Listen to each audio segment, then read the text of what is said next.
રાજકોટ મહાનગરપાલિકા હસ્તકની company Rajpath private limited દ્વારા શહેરમાં સિટી બસ તથા PRTS બસનું જે સંચાલન રાજકોટની અંદર થાય છે તેમાં 100 બસ છે એ આપણી CNG બસ છે ને 124 બસ છે જે ઇલેક્ટ્રિક બસ છે.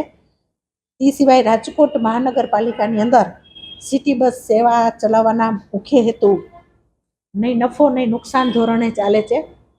આમાં વિદ્યાર્થી કન્સેશન પાસ પણ આપવામાં આવે છે, તેમજ સિનિયર સિટીઝનને પણ ફ્રીમાં મુસાફરી કરવા માટેની એક તક આપણે આપી છે.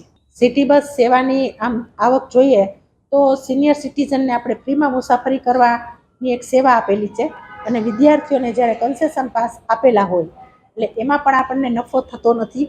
બીજું, સિટી બસ છે એ નજીવા દરથી મુસાફરી કરવા માટેનું એક સારું મુસાફરી માટે કરવાનું એક સારું સાધન છે. ત્યારે મધ્યમ વર્ગને અને ગરીબ પરિવારને પણ પરવડે એવી નજીવા દરથી એ મુસાફરી કરી શકે. એટલે રાજકોટ સિટી બસની સેવા ચલાવવાનો હેતુ આમ જોઈએ તો નફાનો હેતુ નથી.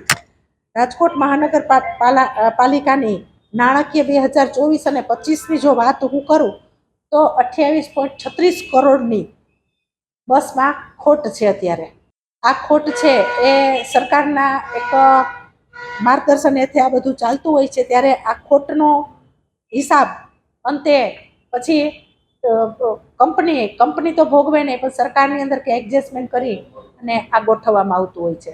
લોકોને સારી મુસાફરી મળી શકે અને બસની અંદર પણ અત્યારે સારી એસી બસ આપેલી છે અને સારી સુવિધા પણ લોકોને મળે ને અંદર હવે અત્યારે ઉનાળાની અંદર પાણીના કેરબા પણ બસની અંદર આપણે મુકાવવામાં આવેલા છે કે જેથી કરીને ઉનાળાની આ ગરમીની અંદર BRTS રૂટની અંદર અત્યારે કુલરો પણ મુકાવવામાં આવેલા છે કે જેથી કરીને મુસાફરોને ખૂબ ગરમી લાગે, પાણીની તરસ લાગે અને એ પોતાને મુસાફરી સારી રીતે કરી શકે એના માટે અત્યારે ઉનાળા પૂરતી પણ આપણે આ સુવિધા કરેલી છે. એટલે આમ જોઈએ તો રાજપથ લિમિટેડ સિટી બસ એ નફા અને નુકસાનના ધોરણે કામ કરી રહી છે. અકસ્માત પછી સિટી બસની અંદર એક પોલિસી બનાવવામાં આવશે જે અંદર કંડક્ટર ડ્રાઈવરને અને બસના મુસાફરીમાં કેટલા મુસાફરોને અંદર આપણે બેસાડી શકીએ એ ક્ષમતા પ્રમાણે એને યોગ્ય કરીને એને મુસાફરી માટેની સીટો નક્કી કરવામાં આવશે. આ ચેકિંગ પણ થશે અને વાતચીત પણ ચાલે છે કે બસની અંદર નાનો એક કેમેરો ડ્રાઈવર વિભાગની અંદર મૂકવામાં આવે કે કેબિનની અંદર એની પોતાની ભૂલ હતી કે નહીં તે પણ આપણે જાણી શકીએ. સાંજ સમાચાર ફેસબુક પેજને લાઇક કરો, વિડીયો શેર કરો અને વધુ વિગતવાર સમાચાર માટે sanssamachar.net વિઝિટ કરો.